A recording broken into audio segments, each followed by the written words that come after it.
Grief is real, big, better shared. The podcast everyone needs to hear, but nobody wants to hear. I'm Kevin Lee, President and CEO of Mid-America Transplant, and we are honored to sponsor this episode of Grief is Real, Big, Better Shared. At Mid-America Transplant, we have the privilege of working with families across southern Missouri and northeast Arkansas who make the heroic decision to donate their loved ones' organs or tissues. While donation often brings families comfort, they are still heartbroken by their loss. We are driven by compassion for these families and continue to walk with them through their grief journey. Mid-America Transplant provides several programs to help families memorialize their loved one, but we believe that some of the best support can be provided by a grief center. We are proud to work with the Center for Good Grief and appreciate everything they are doing in the region to bring healing to people who are coping with loss.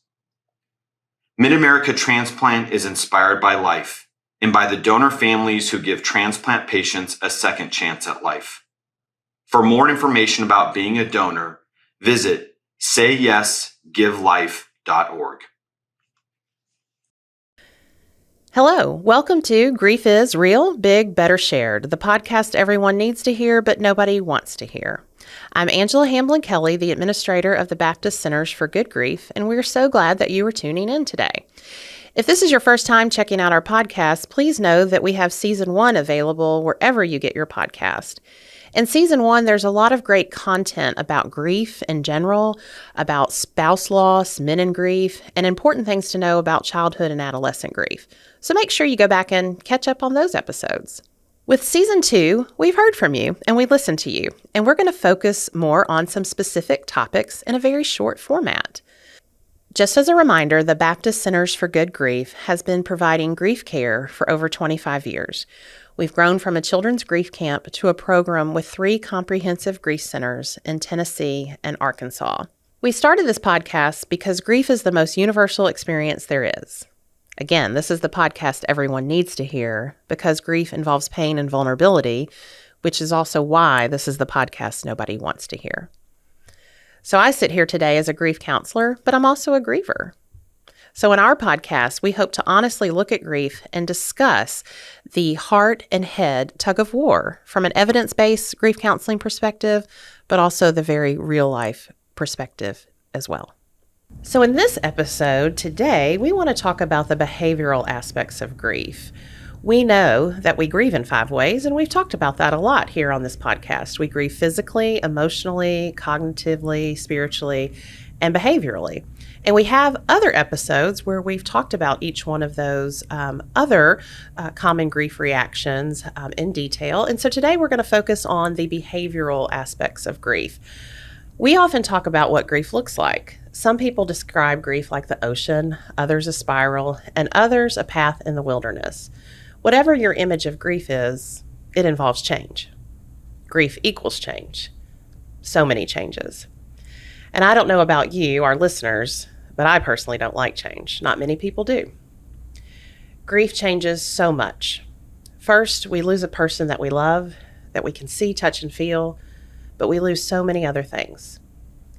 It can even feel like we're losing pieces of ourselves. We often hear people say, I feel like I'll never feel the same again. And so that's why we feel it's important to talk about these behavioral aspects of grief. And joining me today to do just that is Lauren, our clinical director. So Lauren, thanks so much for being here today. Thank you. Glad to be here. So Lauren, you and I talk a lot about these common grief reactions, these 5 ways that we're all going to grieve that we've talked about, and we have other episodes focusing on those. And when we think about behavioral today, I think it's hard to say that one is more than the others, but I think the behavioral ones tend to leave people feeling more unsettled, more aware of how different they are, and that feels so uncomfortable. And I think people really resist that. And I think it's often because of how they are feeling behaviorally. Yeah, these are the reactions that you see the most externally. And Yes. so these are the ones that other people can observe the most. And so grieving people feel like they have more eyes on them in response to these reactions. And so I think because of that, it really stands out to them. Yeah, that's a perfect point. And they're often probably getting a lot of feedback from other people about how different you are. You're not the same. Why are you doing that? You never did that before. Could you just stop it and be who you were before? Because they can see these reactions. Right. Yeah. Well, let's jump into some behavioral reactions and talk about ones that we see, ones that people commonly talk to us about, and then we're going to talk a little bit too about how we cope with these. Okay, sounds good. Yeah. So which one jumps out at you first, or when you're working with people? I think one of the ones that we see that can be just most obvious is a change in activity level. And that can go either way. Grief is exhausting. It is draining. It takes a lot of energy to engage in things that are, of a social nature. There's layers to that when you're grieving as well. And so sometimes what we'll see is that people, they just may not be as active as they were previously. And, I think that's one that can cause worry for people a lot. But what we know about grief is that it forces us to slow down sometimes. And so sometimes that's a real need. On the flip side, sometimes stillness or things slowing down, sometimes that can be hard for grieving people because that's when some of those really hard thoughts and emotions come in. And so sometimes we'll see people increase their activity level, that they'll try to stay really busy as a way of coping. And that's so great, both of those examples, because sometimes people will have that push and pull of, I just need to stay busy, I just need to stay busy, I just need to stay busy. But their body is saying, I cannot move, go sit down. Exactly. Yeah. So definitely that activity level. And also, maybe if you're, a child who's grieving, or a teenager, or a young person who's used to just being on the go all the time, that can be really unsettling when all of a sudden I feel like I hear a lot of people say, I feel like I'm in quicksand, or like I'm stuck in concrete. They just literally cannot do what they did before. Absolutely. I think so often grief makes even the simplest of tasks feel monumental. Yeah. Even just brushing your teeth. Yes. It seems like, people are sometimes embarrassed to even say that just sort of the basic tasks of daily living feel so hard, but they are when you're grieving, especially early on. Absolutely. And with that activity level, another one that I often hear a lot is people feeling odd or different because they notice that they're withdrawing, maybe from friends or family, or just, social groups or activities they were involved in, and withdrawing either, totally inward into their person, or withdrawing into their home. Yeah. Absolutely. I think social interactions when you're grieving, as I mentioned before, there are so many layers to that. People have worries about, how do I navigate questions about how am I doing? Or, if I see somebody who I haven't seen since my loved one died, how will that interaction go? And a lot of times there's just anxiety and dread that kind of builds up with that. And it can be very challenging, and it's exhausting too, because we actually talk about this a lot with all of the ages who we work with. But when you are engaged in some of those kind of activities, you put on a mask. Yes. And you don't always show people what you're really thinking and feeling, but that wearing of a mask, it can take a lot out of you.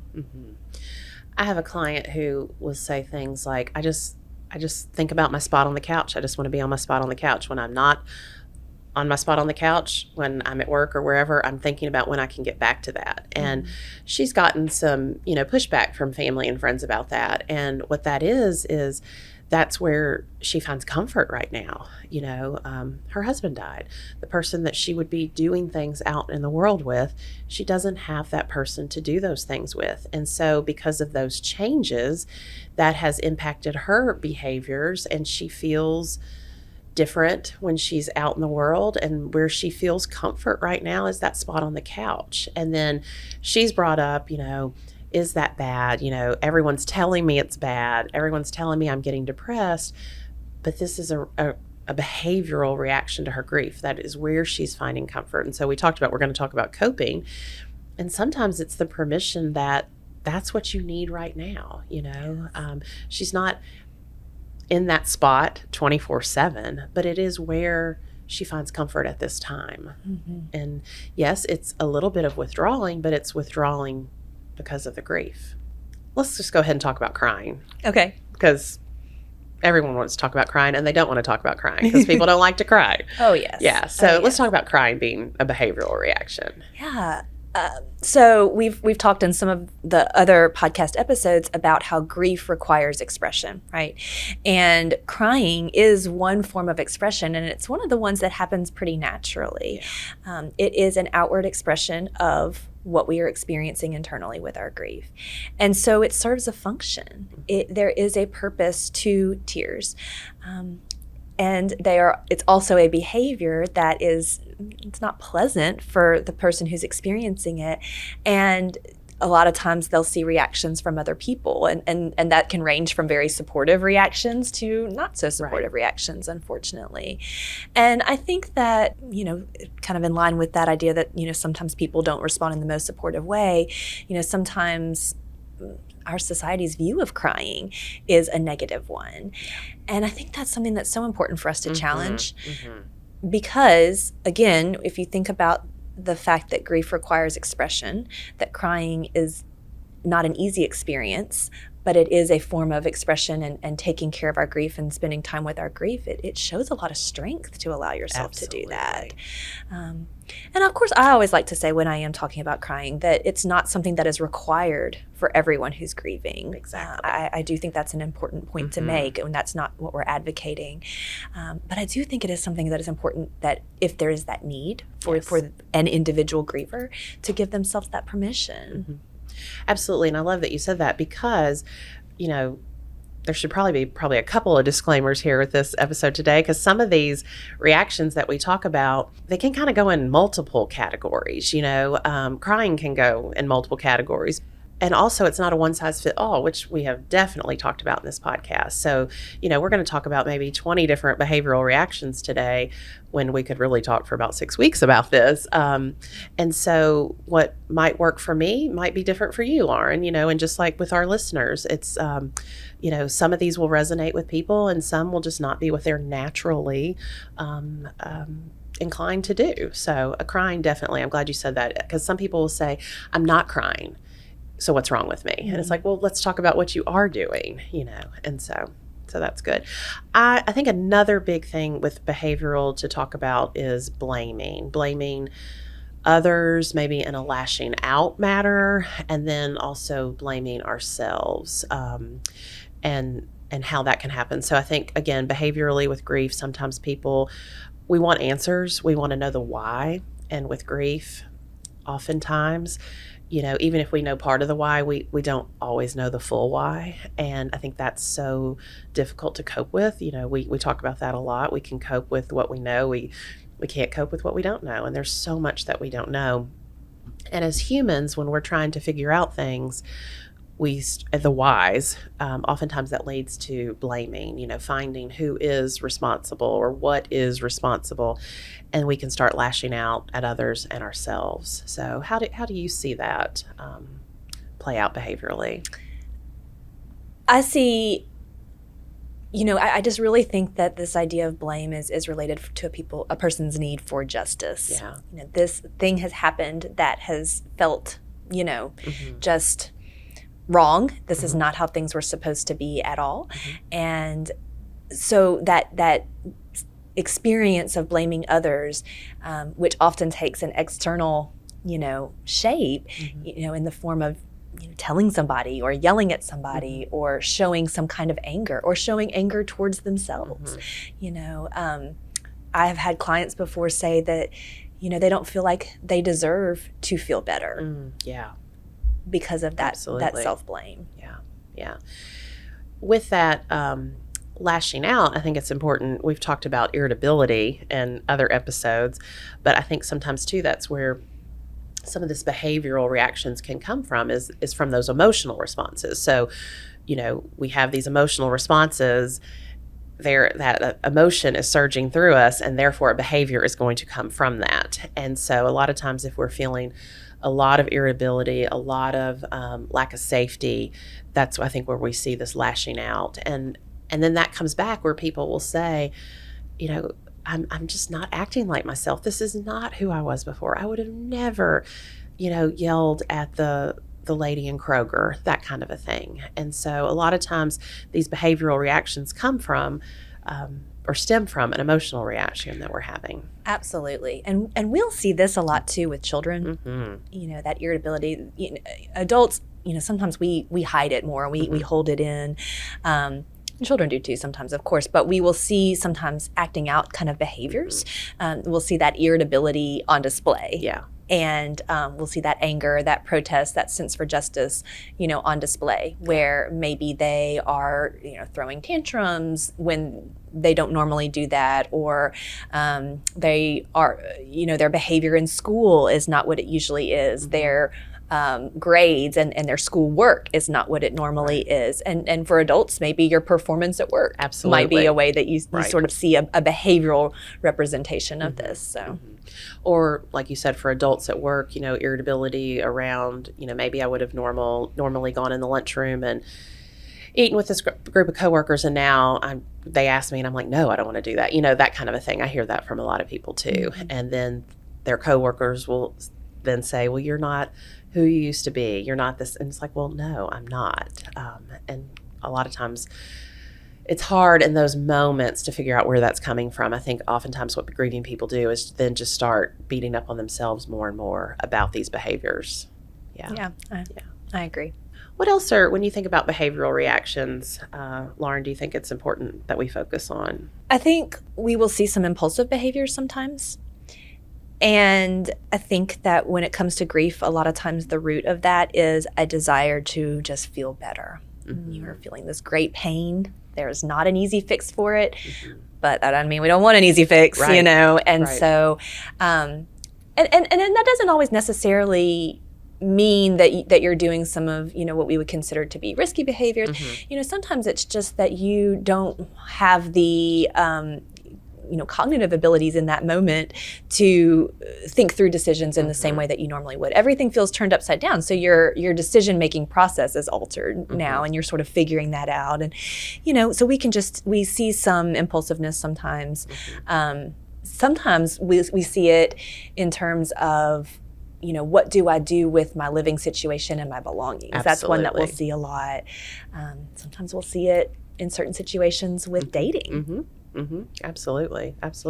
So with impulsiveness, I think it's important to say, and you said this, sometimes it can be very risk-taking behaviors, and then sometimes it's not that extreme. Like I was thinking about somebody I worked with a long time ago who one day she said, I'm starting to see the entire QVC inventory in my home. Like, she was up late at night and she was shopping, and that's what she was doing. And she was able to identify, I have a missing piece and I'm trying to fill it, and I've been trying to do it through QVC. That's not working. It's not a problem, but it's about to be a problem. So sometimes it can be, on these other ends, but then definitely like with what you said, with living arrangements, with the stuff, dating and things like that. Because again, we're hurting when we're grieving. We want to feel better. And sometimes it's exciting to think, well, this thing might be the thing that can make me feel better. Yeah. I think too with impulsiveness, there can be other behaviors like avoiding, just doing a lot of head in the sand, kind of what we said at the very beginning of this, got to stay busy. I can't open myself up to that. And a lot of times that comes, I think, from a place of fear of if I open it, I won't be able to close it. It will completely consume me and I'll never be able to function again. And so just like with most things that we talk about in this podcast, we always just want to be mindful of the extremes. We want to come to that middle ground. Middle ground tends to be a healthier place. And we have a previous episode where we talk about dosing grief, and that's part of dosing. It's putting your grief, to the side and telling it I'm going to come back. That's different than, putting the hand up of totally avoiding it and telling it to stay away. So again, avoiding, and then sometimes, on the other side of that is yearning. I've heard so many of my clients lately just talking about yearning. And again, I think these can be some of the reactions that can kind of live in different categories. But from a behavioral standpoint, just recently I was sitting with someone who, we spent the entire hour talking about yearning and just how he's yearning, how he sees yearning impacting his days, his relationships. He has a great support system, but he is yearning for what he does not have, and that he knows he can't replace in these other people and they can't replace. And it is impacting his behaviors, how he's reacting to people, how he's reacting in situations. And so again, I think that's an example of a reaction that can live in kind of more than one category. And I think yearning is just something too that people don't talk a lot about. I think it's kind of one of those things that maybe you don't know until you know. And It can be so intense. Absolutely. One thing that, or I guess a couple of sort of related things that we'll see sometimes are changes in people's eating and sleeping behaviors and overall, self-care. I kind of touched on that earlier just because I think some of that can feel so exhausting. But I think also we truly will have changes in our appetite as a result. That's a physical grief reaction that then has a behavioral component. Yes. Because we may change our behaviors related to eating. We may have trouble sleeping or feel more exhaustion, and that may change our sleeping behaviors. And again, those are ones that people see a lot. They notice if you're not eating, or they notice if you are sleeping a lot. And, so we hear feedback about that frequently. And usually those two things bring a lot of judgment from other people. If you're eating more or less or sleeping more or less, usually. And again, I think people genuinely usually mean well, but a lot of times those type of statements come at the griever with judgment attached. I think so too. And I know we'll talk more about, coping with all of this in a bit, but I think it is important to mention that I think the goal here is about finding what your needs are in the moment, what is truly healthy, which may or may not be exactly what it was before. Right.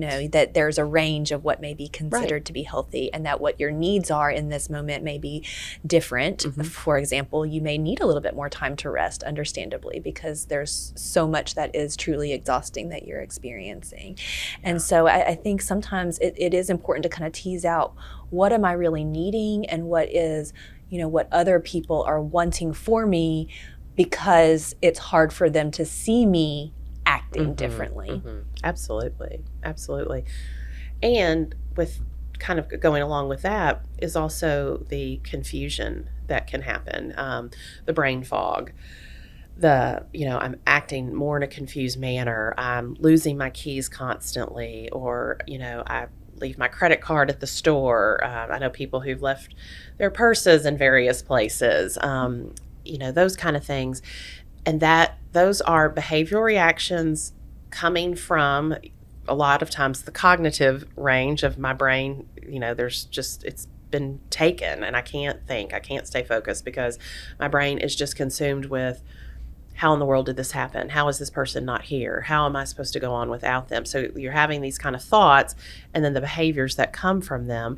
And those are very unpleasant too, especially when you're typically a type A person, or a person who has it together and on, most days, and you can do things. And then now all of a sudden you're like, I can't. I don't know about you, Lauren, but I hear so much, especially from people kind of in the first year and a half, 2 years of grieving, of saying like, maybe I need to go to the doctor. I think now I'm starting to have maybe some dementia, or am I too early for Alzheimer's? And we're just like, hey, let's talk about grief. Let's talk about how grief takes your brain. It's like a record that is stuck, trying to figure out, how did this person die? How do I live without them? And that's why your purse is the last thing on your mind when you're out trying to do things. And so that's really hard too. And it oftentimes comes with a lot of people having some maybe judgment towards you, like, what's wrong with you? Why can't you get this together? And if you're working, that can complicate working relationships and that kind of a thing, that from that brain fog. The topic of productivity Yes. comes up so frequently in our counseling sessions. It's, it's such an observable change for people. And as you said, one that is so unpleasant. And it adds layers of stress to their grief. Mm-hmm. Absolutely. Yeah, it's a new level of productivity. And kind of switching to another kind of behavioral part is redefining your identity. Again, most people, I think we could say all people, did not ask for this grief. They were doing just fine. And now all of a sudden that they were given this grief, and you're also given the opportunity for a new identity. And people are like, no, thank you. I liked who I was before. But that is a behavioral reaction, is having to figure out now who I am. How am I going to respond in the world? How am I going to react? How am I going to do things now that it's me? And I don't know. How do I redefine myself? I had somebody tell me, I've lived 50 years like this. How do I redefine now? That's overwhelming and scary, and definitely changes behaviors. Yeah, and part of all of that is, searching for what is meaningful, Yes. which we've talked about in other podcast episodes. That kind of touches on other forms of grief reactions. But the behavioral component of that is that we may feel drawn to certain activities or interests that we weren't before. Yes. A lot of times we will see this in relation to something that is connected to their loved one or their loved one's death. So if there was a cause, for example, Yes. that was important to their loved one, or if there's something related to their death, Yes. we will see people feel very drawn to doing work that feels very meaningful, that is related to that cause. Yes. And that can be a very powerful coping skill, I think, for people. We see that more later in the Yes. grief process. I think Yes. initially, your own individual grief needs are so high, and those of maybe the people immediately around you, Yes. that truly takes all your energy. I mean, Yes. again, brushing your teeth can feel like climbing a mountain. So there may not Absolutely. be a lot of time or energy to engage in some of these other kinds of activities. But I think that after it's been a little bit of time, and after you've allowed yourself that care for yourself and your individual grief, you are able to shift that focus outward a little bit more. And so we will see that in a behavioral way. Right. I definitely. And I love that you said that. I think that comes with the active grieving, active mourning. It's not something that's going to happen in the first days, weeks, months. But also with that is that possibly feeling an increase in your own resiliency, and people saying at some point, like, I am surviving and I am thriving. And what they mean with that, and what we hope people mean when they say that, is I'm thriving and I'm resilient because my grief is coming with me. It's not something that I have found the ending point to, that I've gotten over. I've realized this is a part of who I am as I move forward in all of my days. And I think sort of the flip side of that coin is that there may be certain things that you're not as interested in. Mm-hmm. And I think depending on what we're talking about, sometimes that's temporary and sometimes that's a little bit more permanent. For example, feeling a little bit more withdrawn from social activities, maybe not wanting to eat lunch with your coworkers, as you said, that may be more temporary. That may be more that it's just, that's a lot on you in these moments when you're, you're coping with all of your thoughts and feelings, and the things that other people say or do can add a lot of layers to that.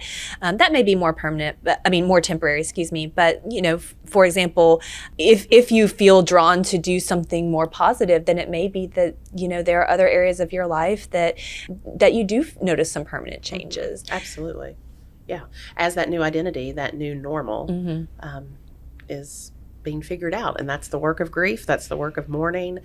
And I think as we've talked a little bit about coping, but I think as we get into talking more about coping, that's, I think with the behavioral aspects too, that's really hard to allow yourself to to be different and to, especially I'm thinking about people who were go-getters and always on the go, and then now they've been in their pajamas for 2 days, they've been in bed, and how can that possibly be okay? And, I kind of have a little rule of thumb of on the third day, we got to get up. We've got to get up. We've got to take a shower and change our clothes. And that may be what we do in the third day, but that's what we need to do. And what I mean by that is oftentimes giving those new grievers, fresh grievers, that permission that this is what you behaviorally, emotionally, probably all of physically need, is to lay your body down, because your brain is going 900 miles an hour, and we don't realize how exhausting that is, and the brain is saying, how do I live? How do I move forward? How do I do this? How do I survive? And that's why behaviorally you become this different person of in the same pajamas for 2 days, that kind of a thing. Maybe standing in the kitchen eating the ice cream. I would have never done this before for breakfast, that kind of a thing, and we're not saying here's your prescription pad to go do all these things, but we're saying you're different, you're changed. Kind of going along with this idea of who am I now and redefining my identity and looking at our priorities. One thing that we'll see a lot is that people prioritize spending time with the people in their lives a lot more. And Yes. so that's a behavioral reaction that we will Yes. see often, is that they become very intentional about making time for the people in their lives who are close to them. And so that flows over to people being, I think, becoming intentional about all aspects of their life. Like they're seeing that life is short, and really having that change in who I am, of I want to do and be with, the things and people that really do seem to matter, and that I, that fuel me, and that I can also give back to. I see that a lot with people too. So you said this earlier, Lauren, that grief needs motion. And I think that's a way of coping with grief, is moving your body. And that can be sometimes a shower, like literally a shower. Sometimes it can be going on a walk. Sometimes it can be, going to a yoga class and really getting that stretch in. But grief needs motion, and that your body does need that sense of movement. But we have to remember that wherever you are in your grief, movement may mean something very, very different. Absolutely. And that can be such a powerful coping skill, especially when we think about going back to that idea of the anger and the expressions of that, anger and blame and that search for justice, it really responds well to a physical release. Mm-hmm. And so, I had a client who really got into kickboxing after her dad died, and it just found that to be a way of taking all of that pent up energy, that emotional energy, and expressing it in a way that was okay. Right. And she was able to be very intentional about it. We've used that word intentional Yes. a couple of times. And I think that is so important, to be very intentional about your ways of coping. Mm-hmm. So often we engage in behaviors, as we have said, that are ways of coping with our grief. Some of these behaviors are sort of our natural ways of coping. And we just want to be very intentional about that. Give credit where it's due, right, if we're already doing something that's helpful. And also, being very mindful of the things that we are doing that maybe aren't as helpful, and what's a different way that we can behaviorally, right, take care of that grief reaction. Right. You just reminded me of somebody I worked with who said soft clothes. She said, I need soft clothes. I need to be in my soft clothes. And I think that spoke to her behavioralness of she was retreating, withdrawing a little bit, but it was healthy in the way that she was doing it. It was giving herself time with her thoughts and giving herself time to mourn, whether it was through, she did a lot of journaling and meditation, and she would say, I'm having a soft close weekend and it was her way of saying, I'm going to be softer with myself, and knowing that she needed that. What else do you see that can help people as they're coping with these behavioral aspects of grief? Well, we know that we are not meant to grieve alone. That support is a key element in coping with all aspects of our grief. And as we've said before, that can be challenging, because there can be this sort of natural inclination to withdraw, because having people around us can be either supportive or not supportive. And so sometimes it feels like we're kind of gambling with that a little bit. But that doesn't mean we need to write it off altogether, because that support is so important. And so what I encourage people to do is really think about the people in your life and the ways that they can offer you support. So we're kind of shifting this. Think about the behaviors they can show to you.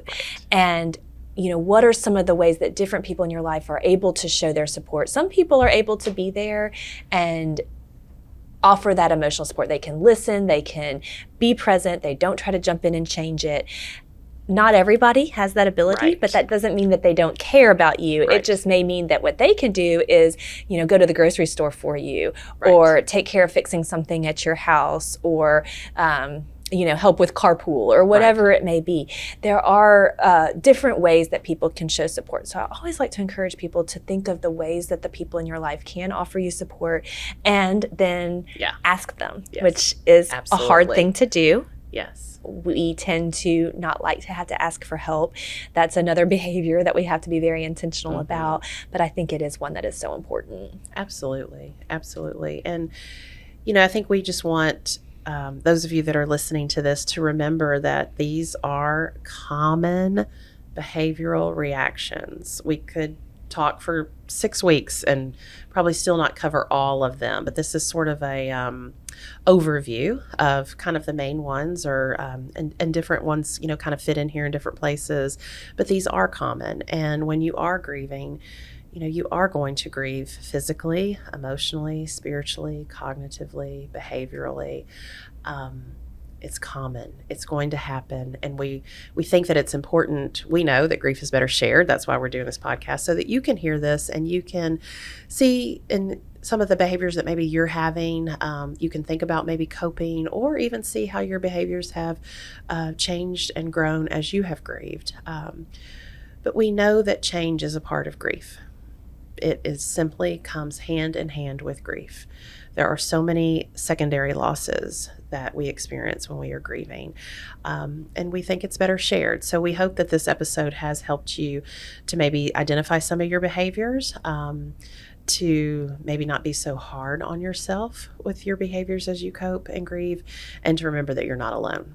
So, Lauren, anything else you want to leave our listeners with? I would just encourage you, as you are examining your own behavioral reactions, just think about finding your balance. In grief, we rarely want to do anything to the extreme. And so many of these behavioral reactions that we have talked about, they're not all good or all bad. And there may be a function to some of it, but it's not something you want to do all the time, for example. And so I just encourage you to keep that idea of balance in the back of your mind as you're examining your own grief reactions and as you're finding your way of coping. Well, I think that's a perfect place to end. So thank you so much, Lauren, for being here with me today. Thank you. Grief does heal. Let me say that again. Grief does heal. But like we've said, grief demands attention and care. It also needs support and patience. Remember that your grief is a reflection of your love. You are not alone. The world is full of many grievers like you. You can learn more about us at www.baptistgriefcenters.org. You can check out our YouTube channel, Baptist Centers for Good Grief. You can check out our podcast wherever you get your podcast. Also, know that you can reach out and let us know if there's a topic that you're interested in learning more about. You're welcome to email me at angela.kelly@bmhcc.org. That's angela.kelly@bmhcc.org. And remember, grief is real, big, better shared. We'll talk soon.